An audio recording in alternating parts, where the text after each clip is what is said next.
For our final segment this week, we're going to head on out to Oaklawn Park, Hot Springs, and we'll take a look at the Buccola. It's going to go as race number 9 at Oaklawn Park on Saturday. The Grade 3 Buccola for fillies and mares going a mile and a 16th, named for the great Buccola, the Hall of Famer, Eclipse Award winner in 1989 and 1990, two-time Breeders' Cup Distaff winner.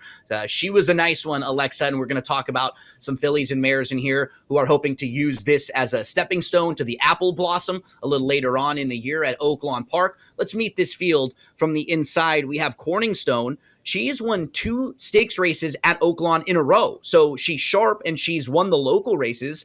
And when you look at her form, she's now a 5-year-old. She has won stakes races at 2 years old, 3 years old, 4 years old, and now at 5 years old, which is really impressive.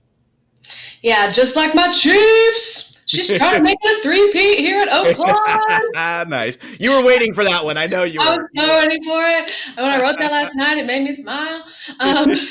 Yeah, no, I mean, 2 stakes and wins in a row, trying to go for the 3rd. And just like my Chiefs, she is favored to do so.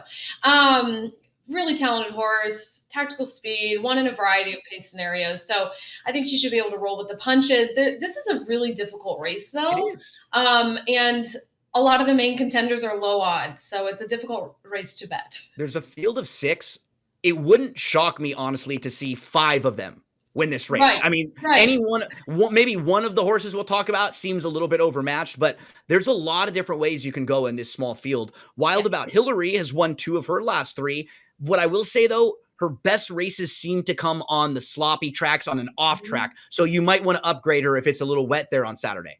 Yeah, that's exactly what I have written, coming off that stakes win, but in the slop, and a horse that likes to lead, and slop definitely gives an advantage to a horse who's going to make the front. So, that's the fastest figure she'd ever run, and you have to be a little hesitant about how good of a performance that was, or was she super aided by the surface condition. But yeah, if it rains tomorrow, throw her in there. Otherwise, I'm passing. Because a lot of times 1 or 2 horses will like the off track in the rain, and then the rest of the horses don't. So they kind of back up, and sometimes those races are a little deceiving because you're not necessarily beating like the best of those horses that you faced.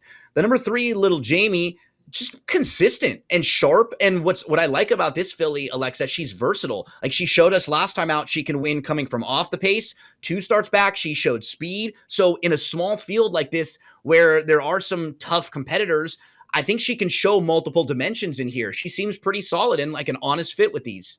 She has a shot, absolutely. That most recent win was at today's distance. I know that. I think you like her a little more than I do in here, but it's just a tough race. But she's very talented and, like you said, very versatile, has that tactical speed. It really does seem like there are 5 of these that kind of make sense, and you have to sort of put them in the order that you think is best. And the one that I would be surprised to see win this race, Alexa, would be Bow Draw, who has just kind of been overmatched in the last couple. She faced Corningstone in 2 of her last 3 races, and she's just been well defeated. I think she was almost 60-1 when she faced her last time. Yeah, nothing else I can add to that. I'm passing. You see on the pace projector, she's last in everyone's opinion. The number 5, Free Like a Girl. This is the all-time richest Louisiana bred in the history of horse racing. This was a 19-time stakes winner and a horse who has won 21 of her 47 lifetime starts. They have handled her really, really well. They've put her in spots that make sense, and then every now and then they'll step up and face a tougher group, and she's been really competitive. I love rooting for horses like this. Again, this is a tough group, so I don't necessarily have her on the top end, but I mean, it would not shock me to see her competitive in here, and we're going to see the richest Louisiana bred running on Saturday. Like, what a gritty, incredible mare. I do have her on top. I love Free Like a Girl. I mean, she's won over $2 million. And like Gino was saying, those wins have come in real deal races. She's been running exclusively in stakes races since 2021.